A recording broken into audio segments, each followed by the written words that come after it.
오늘 본문의 내용을 보면 예수님이 세리와 죄인의 친구다 이렇게 말씀을 합니다. 우리가 잘 아는 대로 예수님은 이스라엘 백성들이 그렇게 고대했던 메시아로 이 땅에 오셨습니다. 그런데 막상 예수님이 이제 인간의 몸을 입고 이 땅에 오셨는데 그 고대했던 이스라엘 백성들이 예수님을 배척했습니다. 이렇게 예수님을 메시아로 인정하지 않았다는 거예요. 그리고 우리가 앞에 우리 성경 읽어보면 세례 요한이 이제 예수님의 길을 예비하지요. 그런데 그 세례 요한이 감옥에 투옥이 됩니다. 그때 감옥에 있던 그 세례 요한이 예수님에 대한 소문을 듣게 됩니다. 그래서 제자들을 보내가지고 예수님한테 묻습니다. 예수님, 우리가 기다리던 예수님이 맞습니까? 우리가 다른 분을 기다려야 됩니까? 이렇게 말씀을 했을 때 그 제자들에게 가서 요한에게 이렇게 말해라 그러면서 예수님이 그동안에 했던 행적, 능력에 대해서 말씀을 하고 내가 기다리던 네가 준비했던 그 사람이다 이렇게 분명하게 말씀을 합니다. 그러면서 당시에 그렇게 기다렸던 유대인들이 오히려 예수님을 배척한 그 상태를 책망하는 그런 내용이 담겨져 있습니다. 좀 더 구체적으로 이야기하면 예수님은 요한이 이제 구약의 모든 선지자들보다 뛰어난 사람이다 이렇게 이야기하면서 오늘 메시아 이전에 오리라고 예언된 엘리야다 이렇게 말씀합니다. 그러면서 그가 내 뒤에 오시는 분이 엘리야라고 말씀해 주셨는데 그분이 오셨다. 그러면서 이제 그분은 이제 신약과 구약의 가교적 역할을 이제 하게 된 이제 세례 요한을 먼저 소개하고 바로 그 세례 요한이 소개한 그가 바로 나다 이렇게 말씀을 합니다. 그러면서 예수님이 이 땅에 오신 목적은 죄인과 세리들의 친구가 되고 그들을 구원하기 위해서 오셨다고 분명하게 말씀을 하고 있습니다. 그러면서 그 당시에 그 영적 무감각 상태에 있는 그들을 향해서 뭘로 비유를 들고 있냐면 아이들이 놀이터에서 지금 이제 놀이를 하고 있는데 그 장가 결혼식과 이제 그 장례식에 관한 놀이를 하고 있습니다. 그래서 피리를 불어도 춤을 추지 아니하고 우리가 그렇게 울어도 가슴을 치지 않는 이런 무감각 상태에 있는 자들을 향해서 지금 이제 책망을 하고 있는 이제 그런 내용이 담겨져 있습니다. 그러면서 그들이 그렇게 왜 무감각해졌는지, 영적으로 왜 무감각해졌는지를 이제 말씀을 하는데 마치 어린 아이들이 막 놀이에 빠지면 다른 생각합니까? 안 합니까? 안 하고 잊어버리죠. 그런 것처럼 마치 그 당시에 많은 사람들이 세상에 팔려가지고 세상에 정신이 팔려가지고 영적으로 무감각한 상태에 있기 때문에 지금 세례 요한이 회개하라고 전해도 또 예수님이 이 천국 복음을 전해도 전혀 받아들이지 못하는 지금 이런 상태에 있다는 사실을 이제 지적을 하면서 오늘 우리가 이 땅에 사는 동안에 오늘 저와 여러분들도 이미 예수를 믿어서 구원받았는데 우리가 어떤 자세를 가지고 살아야 되는지를 이제 가르쳐 주고 있습니다. 그러면 오늘 본문을 통해서 그 메시아로 오신 예수 그리스도를 그들이 어떻게 돼 있는지 살펴보면서 함께 은혜 나누길 원합니다. 첫 번째로는 읽습니다. 예수님은 세상에 무감각해 있는 죄인들을 친구로 초청했다. 그럼에도 불구하고 우리 예수님은 그들을 뭐 했다고 그랬어요? 초청했다. 왜? 예수님이 이 땅에 오신 목적이었기 때문에 그렇습니다. 자, 먼저 우리 15절부터 17절까지 읽어보겠습니다. 읽습니다.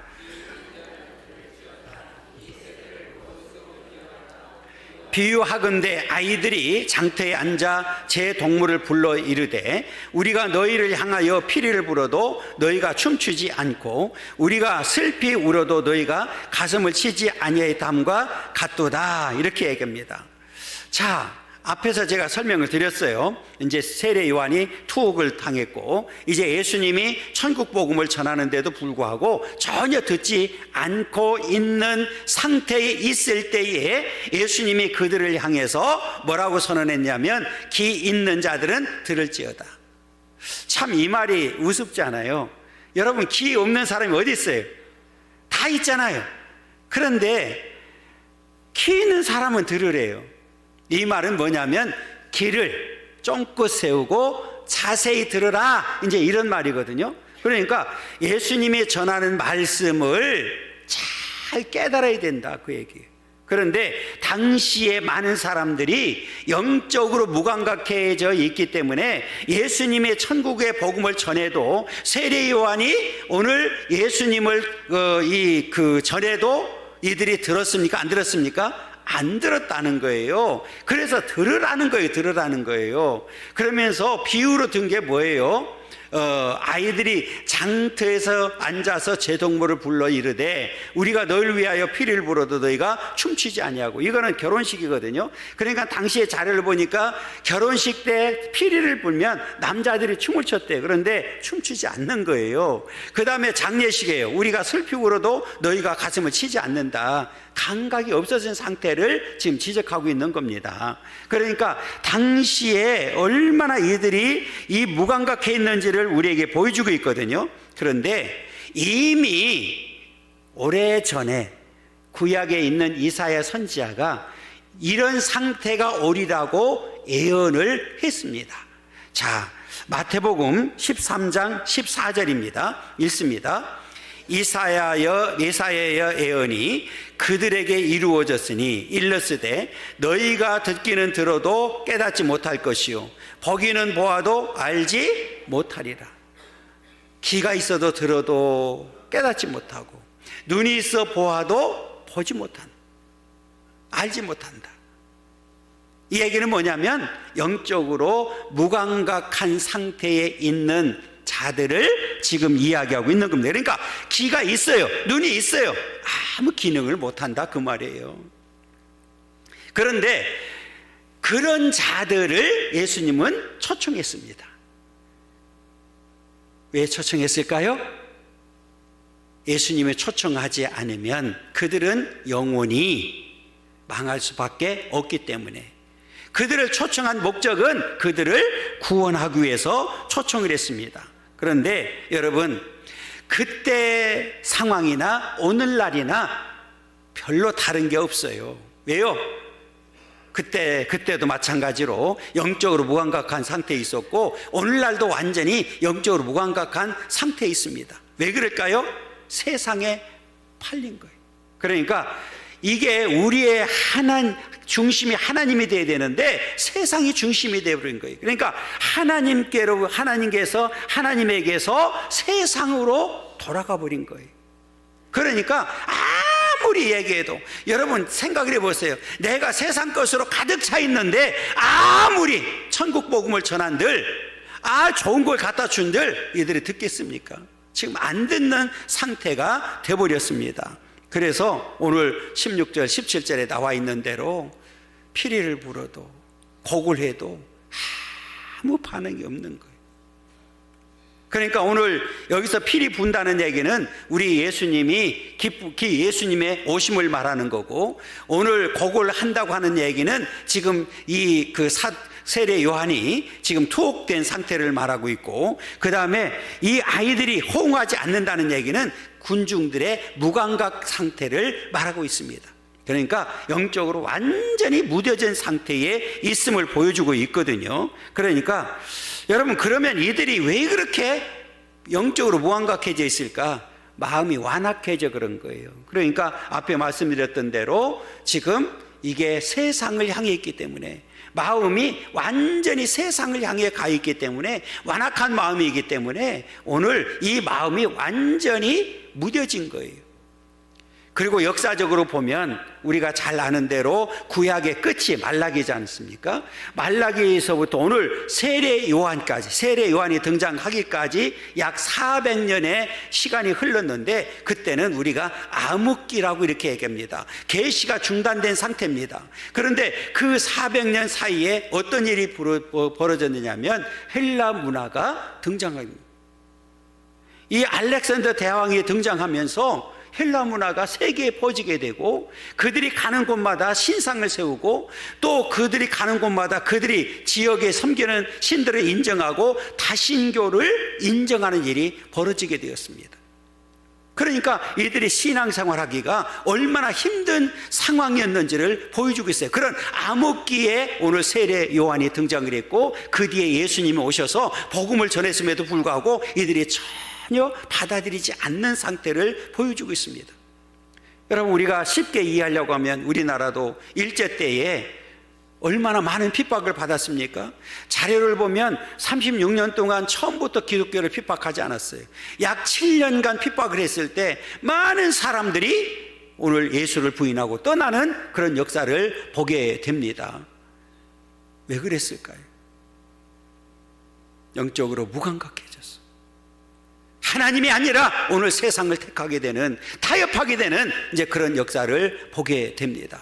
여러분, 오늘 우리는 이 땅에 사는 동안에 어떤 경우라도 이렇게 무감각해지는 삶을 살아서는 안 됩니다. 어떤 분이 이렇게 표현했어요. 오늘날 시대를 사무시대라고 이렇게 표현했습니다. 네 가지 무가 있다. 무감각, 무관심, 무의미, 무기력, 이렇게 얘기를 합니다. 이런 시대에 오늘 저와 여러분들이 살고 있는데, 우리 예수 믿는 사람들은 어떤 경우라도 이 사무에 포함되는 자들이 되어서는 안 됩니다. 특별히 무감각하다고 하는 얘기는 오늘 우리가 이 땅에 사는 동안에 감각이 없어지게 되면, 오늘 아이들이 피리를 불어도, 오늘 곡을 해도 전혀 반응하지 않는 사실처럼, 오늘 우리가 이 땅에 사는 동안에 우리가 예수 믿는다고 하지만 하나님의 복음을 전해도 감격이 없고 감각이 없고 무뎌져서 오늘 하나님의 은혜를 받지 못하고, 아니 은혜를 받음에도 불구하고 거기에 감격하지 못하고 하나님 앞에 반응하지 못하는 어리석은 삶을 살게 된다는 사실을 오늘 말씀을 통해서 분명하게 가르쳐주고 있습니다. 여러분, 오늘 이런 무감각한 상태에 사는 자들을 향해서 살아있지만 죽은 자라고 표현했습니다. 마치 사대교회 교회를 향해서 말씀했던 사실처럼 말입니다. 요한계시록 3장 1절 한번 읽어보겠습니다. 읽습니다. 사대교회의 사자에게 편지하라. 하나님의 7영과 7뼈를 가지신 이가 이르시되, 내가 내 행위를 아노니 내가 살았다 하는 이름은 가졌으나 죽은 자로다. 영적으로 이미 죽은 자입니다. 이 말을 우리가 잘 기억해야 됩니다. 내가 살았다 하는 이름은 가졌으나 죽은 자로다. 이미 영적으로 죽었다는 사실을 선언하고 있는 겁니다. 여러분, 오늘 저와 여러분들의 신앙을 한번 돌아보면서 점검할 수 있기를 간절히 소망합니다.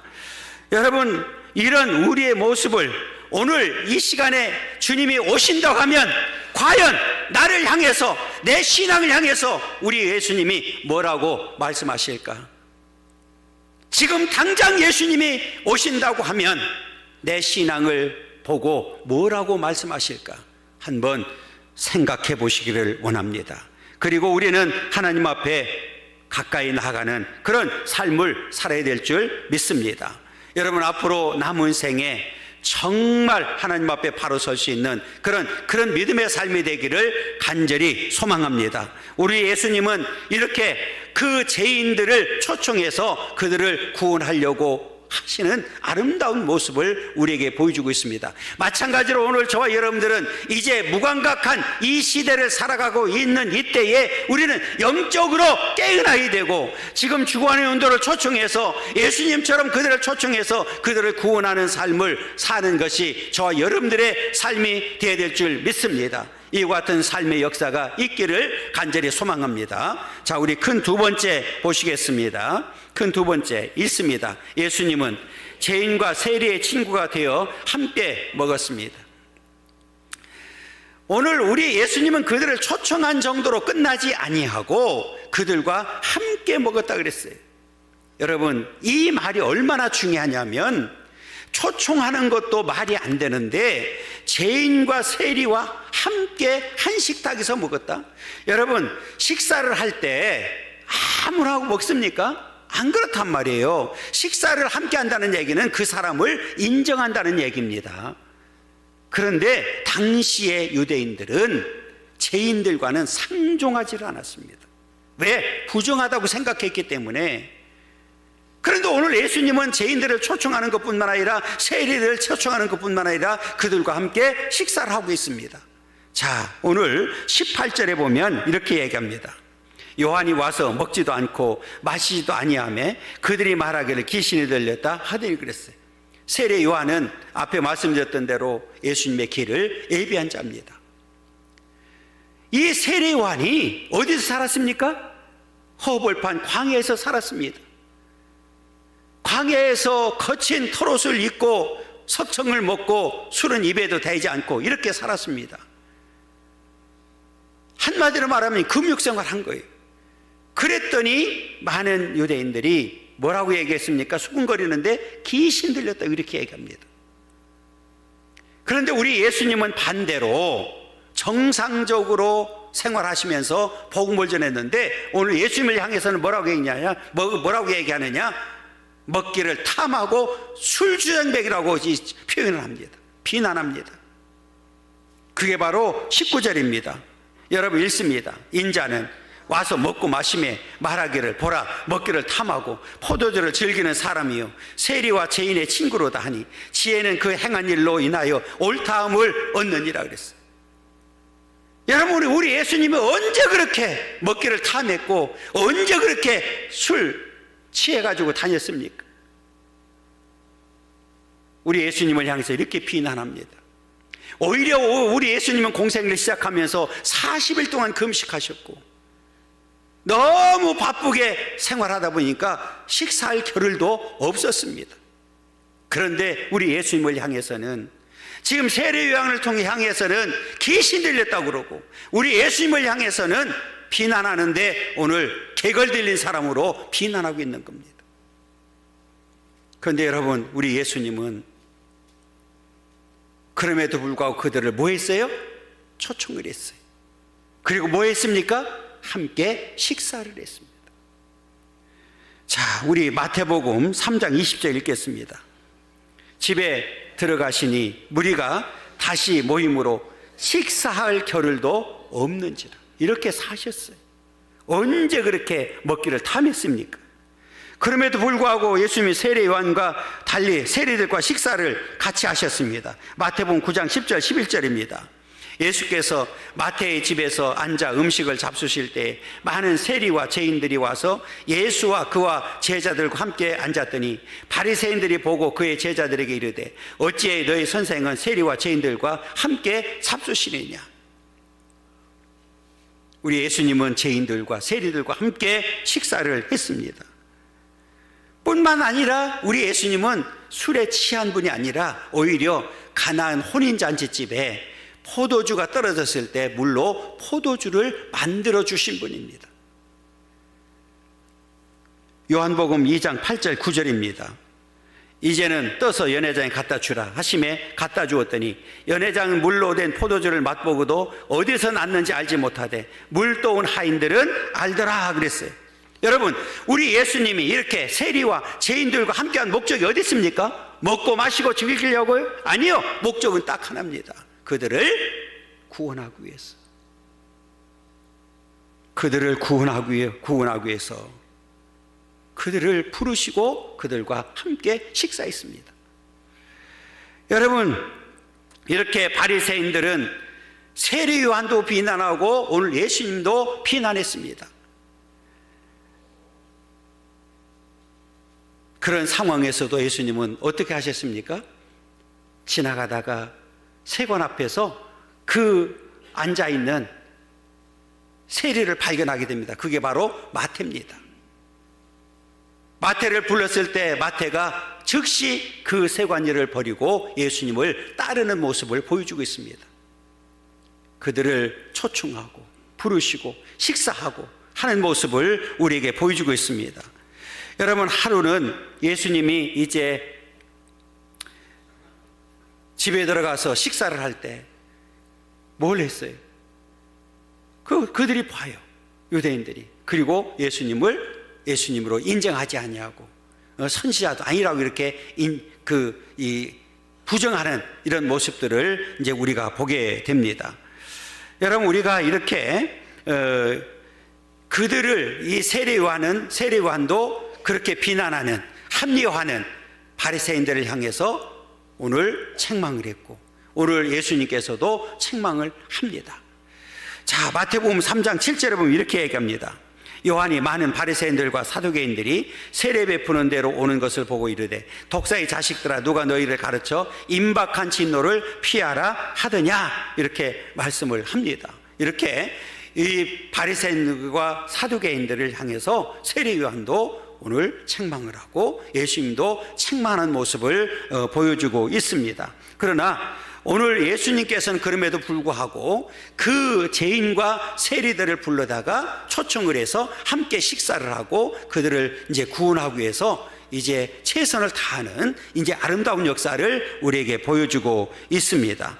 여러분, 오늘 우리는 이 땅에 사는 동안에 이렇게 자기들의 잘못을 합리화하기보다는 자기의 죄를 시인하고, 우리가 하나님 앞에 나오는 자는 반드시 오늘 예수님께로부터 구원을 받게 되고 오늘 예수님의 그 제자로서의 삶을 살게 될 줄 믿습니다. 오늘 본문에 보면 이렇게 세리와 죄인들을 초청해서 그들과 식사하는 모습을 이제 보여주고 있는데, 자, 세 번째는 이렇게 얘기합니다. 자, 예수님은 세 번째입니다. 죄인의 친구가 되어 죄인을 만지셨습니다.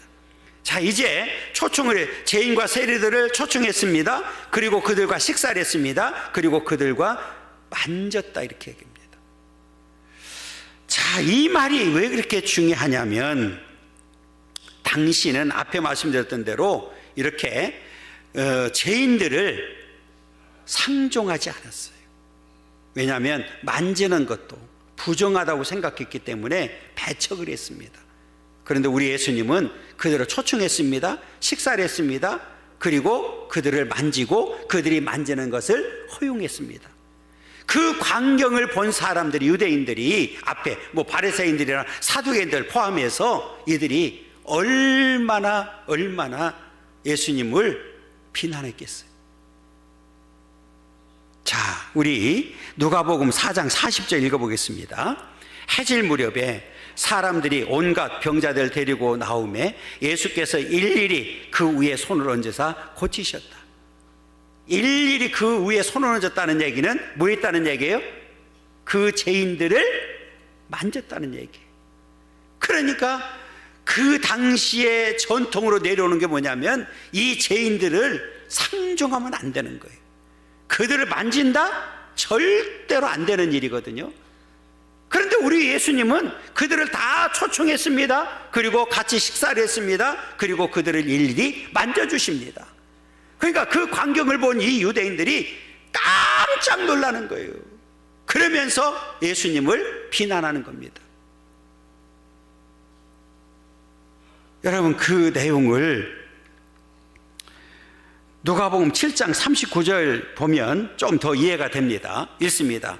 예수를 청한 바리새인이 그것을 보고 마음에 이르되, 이 사람이 만일 선지자라면 자기를 만지는 이 여자가 누구며 어떠한 자 곧 죄인인 줄을 알았으리라 하거늘. 여기 이제 39절만 딱 떼었는데 앞에 무슨 일이 있냐면, 이 바리새인이 무슨 일인지 예수님을 초청합니다. 그래서 식사를 같이 해야 돼요.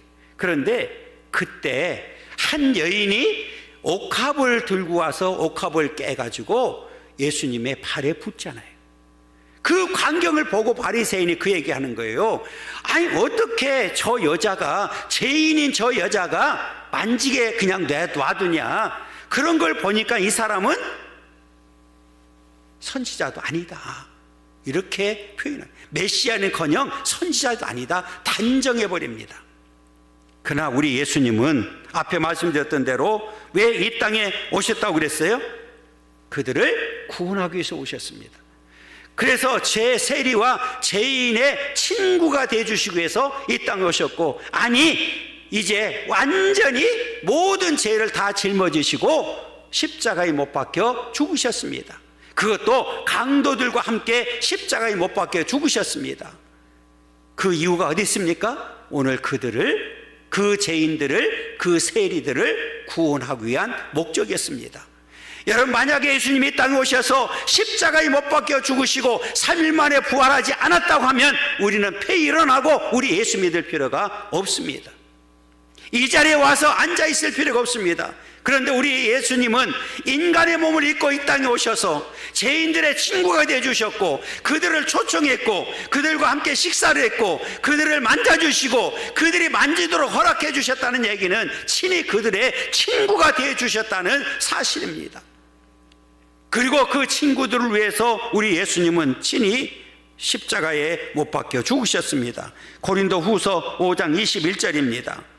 하나님이 죄를 알지도 못하신 이를 우리를 대신하여 죄로 삼으신 것은 우리로 하여금 그 안에서 하나님의 의가 되게 하려 하심이라 그랬어요. 그 안에서 하나님의 의가 되려 하려, 우리를 의롭다고 인쳐주시기 위해서, 이제 죄를 사하시고 우리를 의롭다고 인쳐주시기 위해서 우리 예수님이 이 땅에 오셨다는 사실을 우리에게 분명히 가르쳐주고 있습니다. 그러면서 예수님이 그 친구들을 위해서, 앞에 죄인들을, 세리들, 그 친구들을 초청했는데 그들을 위해서 친히 죽으셨습니다. 그래서 그보다 더 큰 사랑이 없다고 분명하게 말씀하고 있습니다. 요한복음 15장 13절입니다. 사람의 친구를 위하여 자기 목숨을 버리면 이보다 더 큰 사랑이 없나니 그랬어요. 우리 예수님은 친히 그 세리와 죄인들이 친구로 삼어, 죄인들을 친구로 삼고 그들을 초청하고 그들과 함께 식사하고 그들을 만져주시고, 그리고 그들을 위해서 십자가에 못 박혀 죽으시면서 큰 사랑을 베풀어 주셨습니다. 여러분, 그 당시만 그랬나요?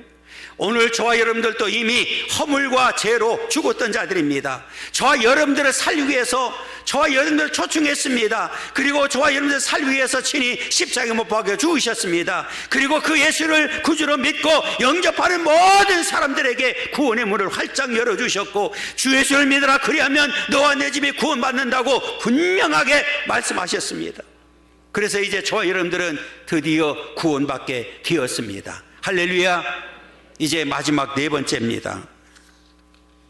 읽습니다. 예수님은 죄인과 세리의 친구가 되어 주셔서 천국으로 인도해 주십니다. 여기에 목적이 있는 겁니다. 단순히 초청을 하고 함께 식사를 하고 만져주신 걸로 끝난 것이 아니라 그들을 의롭다고 인쳐주시고 그들을 구원시켜서 하나님 앞으로 인도하기 위한 목적이라는 사실을 우리에게 분명하게 말씀을 하고 있습니다. 베드로 전서 3장 18절입니다. 읽습니다. 그리스도께서도 단번에 죄를 위하여 죽으사 의인으로서 불의한 자를 대신하셨으니 이는 우리를 하나님 앞으로 인도하려 하심이라 그랬어요. 우리를 누구 앞으로 인도하려고요? 하나님 앞으로 인도하려고 그랬습니다. 여러분, 우리가 예수를 왜 믿습니까? 하나님 앞에 가기 위해서. 우리가 예수를 왜 믿습니까? 천국 가기 위해서. 만약에 우리가 이 세상에 사는 걸로 끝난다고 하면 우리는 바울이 말한 대로 가장 불쌍한 자가 될 수밖에 없습니다. 그런데 여러분, 우리가 이 세상으로 끝나지 아니하고 이후에 분명히 천국과 지옥으로 나누어지기 때문에 오늘 우리 예수님은 이 세리와 죄인들을 친구로 삼으시고 그들을 초청하고 함께 식사하고 함께 만져주고 그리고 우리를 그 하나님 앞으로 인도하기 위해서 이 땅에 오셨다는 사실을 분명하게 말씀하고 있습니다. 여러분, 정말 예수를 믿습니까? 인간의 몸을 입고 이 땅에 오셔서 나의 친구가 되어주시고 나를 위해서 친히 십자가에 못 박혀 죽으신 바로 그 예수 그리스도를 믿습니까? 그 예수를 믿어야 됩니다. 그 예수를 만나야 됩니다. 그 예수를 영접해야 됩니다. 그리고 평생을 그 예수와 함께 살아야 됩니다. 그럼 오늘 말씀처럼 반드시 저와 여러분들을 하나님 앞으로 우리 천국으로 인도해서 그 나라에서 영원한 복을 누리도록 역사하실 줄 믿습니다. 이 믿음의 결과가 얼마나 중요한지를 보여주겠습니다. 왜요? 예수 외에는 구원이 없기 때문에 그렇습니다. 오늘 교회 밖에는 어떤 경우라도 교회 그 구원이 없기 때문에 그렇습니다. 어떤 종교라도 우리 죄인을 위해서 이 신이 이 땅에 오셔서 신이 그들을 위해서 죽으신 사건이 아무 종교도 없습니다. 우리 기독교 이해에는, 우리 예수님 이해에는 그 사실이 없다는 사실을 우리는 분명히 기억하고, 그러기에 예수님만이 유일한 생명이요 길이요 진리인 줄 믿습니다. 왜요? 우리 예수님 오셔서 천국 가는 길을 활짝 열어주셨기 때문에 오직 예수만 믿고 예수만 따라가면 우리는 반드시 오늘 약속한 대로 하나님 앞으로 인도함을 받게 되고 그 나라에서 영원한 복을 누리며 살게 될 줄 믿습니다. 이 믿음의 축복이 우리 가운데 있기를 간절히 소망합니다. 그리고 끝내는 승리에서 약속대로 그 나라에서 영원한 복을 누리는 그런 복된 삶을 살아가기를 간절히 소망합니다. 여러분, 오늘 죄인들 보세요. 세리들 보세요. 오늘 저와 여러분들 보세요. 우리가 구원받는데 우리들이 한 일이 뭐가 있습니까? 아무것도 없어요. 우리 하나님이 저와 여러분들을 사랑해서 선택해 주셨고, 우리 예수님이 친히 오셔서 십자가에 죽으심으로 인하여 천국 가는 길을 열어주셨기 때문에 오직 예수를 믿기만 하면 그 길을 갈 수 있음을 우리에게 가르쳐주고 있습니다. 그 나라는 오직 예수를 믿음으로만 가는 나라입니다. 그럴 때는 그 큰 사랑을 기억하고 우리는 날마다 그 하나님을 찬미하고 하나님 앞에 영광 돌리며 살아가야 될 이유가 바로 여기 있습니다. 마지막까지 믿음을 지키면서 날마다 승리하는 그런 복된 삶이 되기를 간절히 소망합니다. 우리 예수님은 친히 인간의 몸을 입고 이 땅에 오셔서 세리와 오늘 죄인들의 친구가 되어주셨고 그들을 구원하기 위해서 그들과 함께 하셨던 역사를 보게 됩니다. 마찬가지로 오늘날 하나님의 교회가 세워지고 오늘 저와 여러분들을 먼저 불러준 목적은 오직 예수 전하고 예수님처럼 오늘 그들을 초청해서 함께 우리는 천국 가는 게 하나님께서 원하는 역사인 줄 믿습니다. 그 일을 위해서 저와 여러분들이 최선을 다하고 마지막까지 하나님 앞에 설 수 있는 그런 믿음의 삶이 되기를 간절히 소망합니다.